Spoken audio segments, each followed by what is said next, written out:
So let us now see consistency and inconsistency in system of linear equations.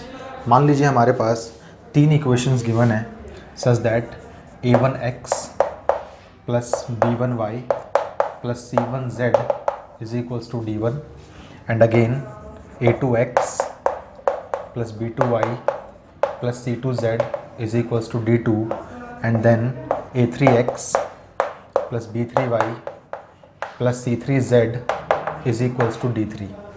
Then हम लोग इन तीन system of linear equations को matrix method में represent कैसे कर सकते हैं फटाफट देखिए.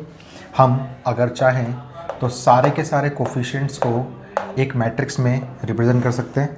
सो हमने एक मैट्रिक्स बना ली जो कि कोफिशिएंट्स की मैट्रिक्स है a1 b1 c1 then a2 b2 c2 and a3 b3 c3. अगर हम बोले कि हमने अगर सारे वेरिएबल्स की एक मैट्रिक्स बना ली x y z एंड अगर हम लोग जो ये सारे के सारे RHS में टर्म्स दे रखी हैं उसकी एक मैट्रिक्स बना लें d1 d2 d3 और सबको एक नाम दे दें. मान लीजिए इस मैट्रिक्स का नाम A है, इसका नाम कैपिटल X है एंड इस मैट्रिक्स का नाम कैपिटल B है. देन अगर हम लिखते हैं the system of above linear equations above system of linear equations sorry the system of above linear equation अगर हम बोल दें यहाँ पे the system of above linear equations can be represented as हम बोल सकते हैं उसको ax is equals to b के फॉर्मेट में. अगर आप देखें अगर हम मैट्रिक्स A को मल्टीप्लाई करें मैट्रिक्स X के साथ और इक्वेट कर दें मैट्रिक्स B के साथ देन आपको ये तीनों इक्वेशंस फिर से मिल जाएंगी. सो इस मेथड से हम लोग अपनी लीनियर इक्वेशंस को सॉल्व करना सीखेंगे. ठीक है, अब कुछ बातें हमें नोट डाउन करनी है. इन तीन इक्वेशंस में हमारे पास तीन वेरिएबल्स हैं और हो सकता है कि इन तीन इक्वेशंस को सॉल्व करने के बाद हमें एक यूनिक सॉल्यूशन मिले या फिर इन्फाइनेटली मैनी सॉल्यूशंस मिले या फिर हमें कोई सॉल्यूशन ना मिले यहाँ पे. ठीक है, तो अगर हमारे पास कोई सॉल्यूशन हमें मिलता है, सॉल्यूशन का मतलब ऐसी values of x y and z जिसमें अगर हम यहाँ पुट करें इन सबको तो वो सारी के सारी इक्वेशंस को सेटिस्फाई करे. ठीक है, तो अगर किसी इक्वेशंस के लिए हमारे पास सॉल्यूशन इसका मिलता है तो उसको हम बोलते हैं वो हमारे लिए कंसिस्टेंट, ये इक्वेशंस हमारे लिए कंसिस्टेंट है. इसका मतलब इसका सॉल्यूशन हमारे पास एग्जिस्ट करता है और वो हम इजीली फाइंड आउट कर सकते हैं. अब सॉल्यूशंस हमारे पास दो टाइप के हो सकते हैं, या तो वो सॉल्यूशन यूनिक सॉल्यूशन होगा या फिर वो सॉल्यूशन इनफाइनाइटली मैनी सॉल्यूशंस होंगे. ठीक है, और हो सकता है हमारे पास इन तीनों इक्वेशंस को सॉल्व करने के लिए कोई सॉल्यूशन ना मिले. सो उसको हम बोलते हैं वो इक्वेशंस हमारे पास इनकंसिस्टेंट है, इनकंसिस्टेंट इक्वेशंस है हमारे पास. ठीक है, अब एक चीज़ देखिए, किसी भी सिस्टम लीनियर इक्वेशन को हम लोग बोलते हैं कि वो कंसिस्टेंट है एंड इंडिपेंडेंट है. ऐसा हम कब बोलते हैं इंडिपेंडेंट, ऐसा हम कब बोलते हैं जब उसका हमारे पास यूनिक सॉल्यूशन आए. यानी कि अगर हमारे पास सिस्टम ऑफ लीनियर इक्वेशंस का यूनिक सॉल्यूशन आ रहा है तो हम बोलेंगे वो सिस्टम ऑफ लीनियर इक्वेशन हमारे पास कंसिस्टेंट है प्लस में इंडिपेंडेंट है. और अगर किसी सिस्टम ऑफ लीनियर इक्वेशंस का हमारे पास इनफाइनाइटली मैनी सॉल्यूशंस आते हैं देन हम बोलेंगे कि हमारी इक्वेशंस जो हैं वो कंसिस्टेंट है लेकिन आपस में डिपेंडेंट है,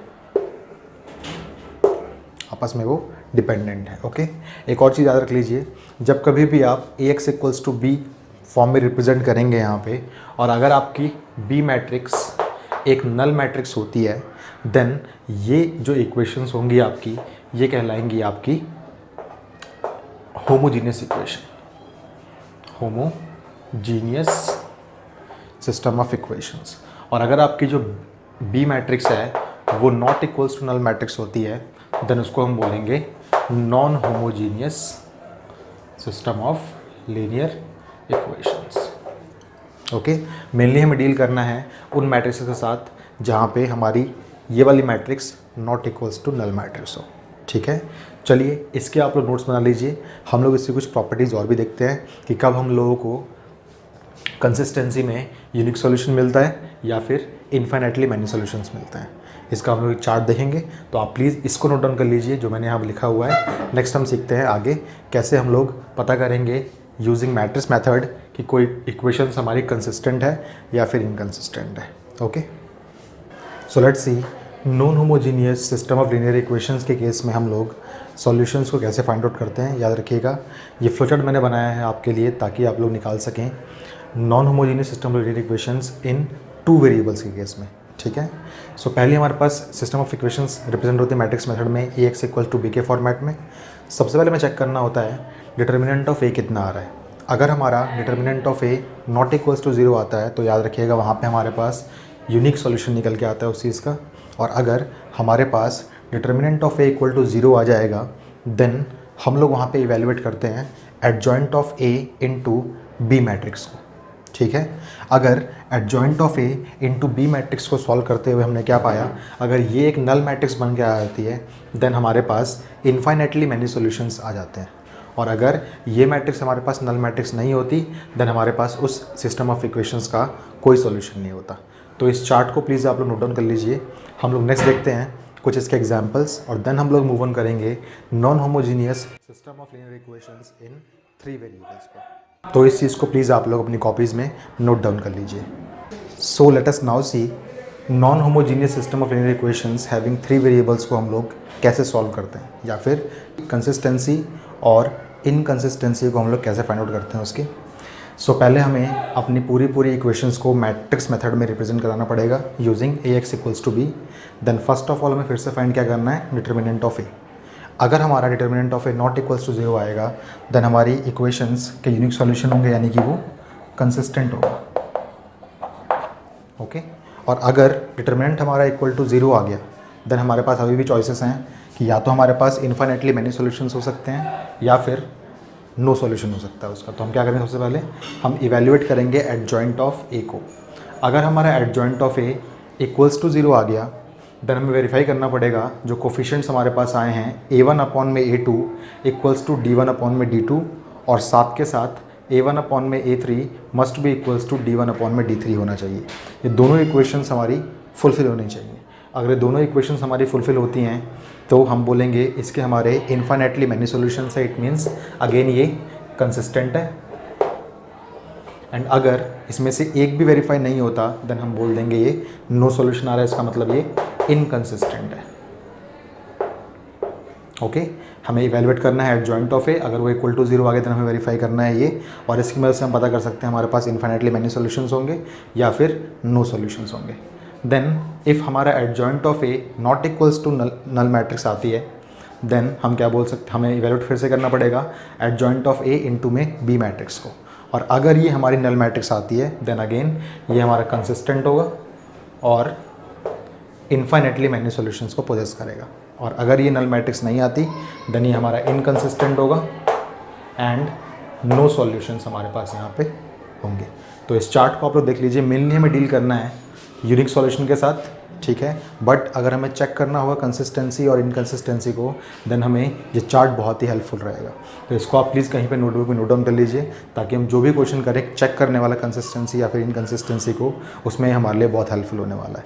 इस चार्ट को प्लीज़ आप लोग नोट डाउन कर लीजिए। सो अभी तक हमने देखा कैसे हम लोग नॉन होमोजीनियस इक्वेशंस में पता कर सकते हैं कि हमारे सिस्टम ऑफ इक्वेशंस कंसिस्टेंट है या फिर इनकंसिस्टेंट है। ठीक है, नॉन होमोजीनियस इक्वेशंस के अंदर हमने पाया कि हम लोग डिटर्मिनेंट ऑफ ए निकालते हैं। अगर वो 0 आएगा तो हम लोग कुछ एडजॉइंट ऑफ ए वगैरह भी निकालते हैं वहाँ पे, then adjoint of A into B भी निकालते हैं।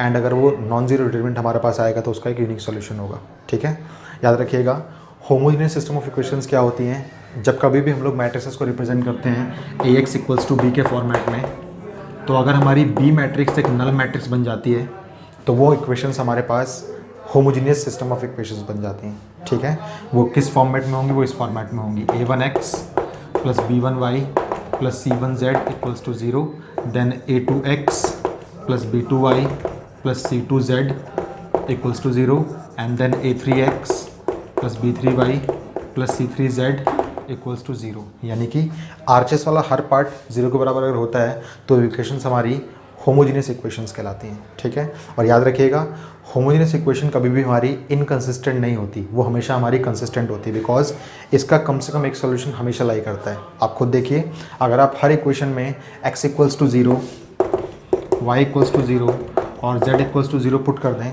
तो तीनों को सेटिस्फाई ज़रूर करेगी।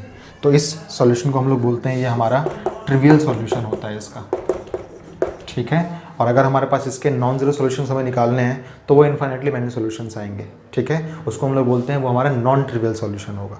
तो एक बात आपको याद रखनी है, होमोजेनियस सिस्टम ऑफ इक्वेशंस के अंदर बी मैट्रिक्स हमारी जीरो होती है, इसलिए वो Ax इक्वल्स टू O के फॉर्मेट में रिप्रेजेंट होती है।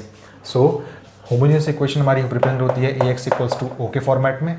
अगर हमारे पास determinant of A not equals to zero आता है then it has unique solution. Unique solution का मतलब कंसिस्टेंट होगा ये और इंडिपेंडेंट होगा।